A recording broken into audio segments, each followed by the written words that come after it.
Ő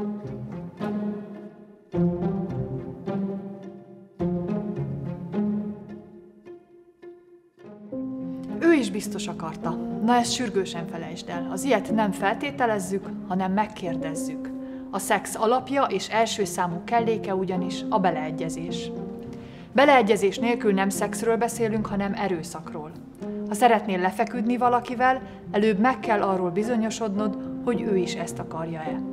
A beleegyezés nélküli aktus, beleértve a vaginális vagy anális közösülést, az orális aktust vagy a nemi szervek megérintését, nemi erőszak vagy szexuális visszaélés.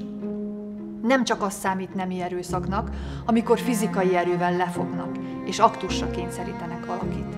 Nemi erőszak megvalósítható például zsarolással, lelki erőszakkal vagy megfélemlítéssel is. Éppen ezért egyre több ország törvényeiben úgy definiálják a nemi erőszakot, mint olyan aktust, amibe az áldozat nem egyezett bele. A beleegyezés tudatos. Alvó, alkohol vagy drog hatása alatt álló, ájult, kómában lévő, vagy más okból öntudatlan, magatehetetlen személy képtelen beleegyezést adni, tehát az ilyen helyzetekkel való visszaélés nemi erőszak. A beleegyezés önkéntes.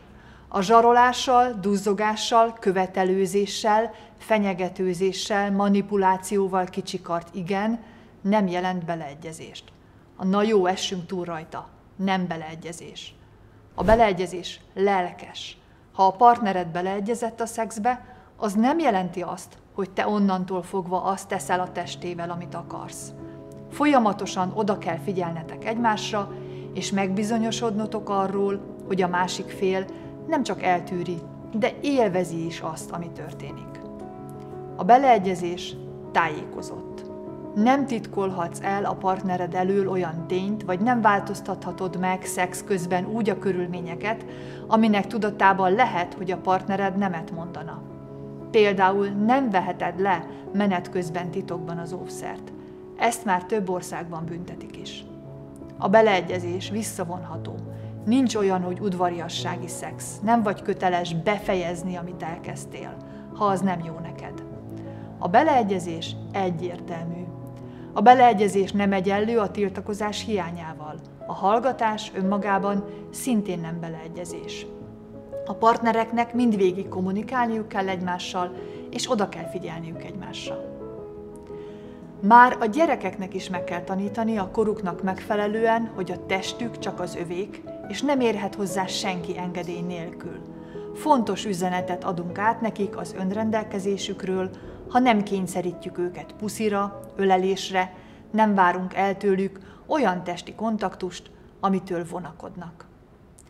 Mivel a nőket nemüknél fogva arra szocializálják, hogy ne kommunikáljanak egyenesen, és ne fejezzék ki határozottan az érzéseiket és a vágyaikat a férfiak felé, nehogy elriasszák őket, a nőkkel szexelő férfiaknak még jobban oda kell figyelniük a partnereikre. Ezáltal elkerülhetők az úgynevezett szürkezónás esetek, melyek nem nevezhetők a szószoros értelmében erőszaknak, de hiányzik belőlük a kölcsönösség és az egyenrangúság. Egy 2011-es 200 000 főre kiterjedő magyar felmérés szerint a nők 82%-a szexelt már úgy, hogy nem volt kedve hozzá. 82% ez nagyon magas arány, tekintve, hogy a szexnek a vágyról és az élvezetről kellene szólnia.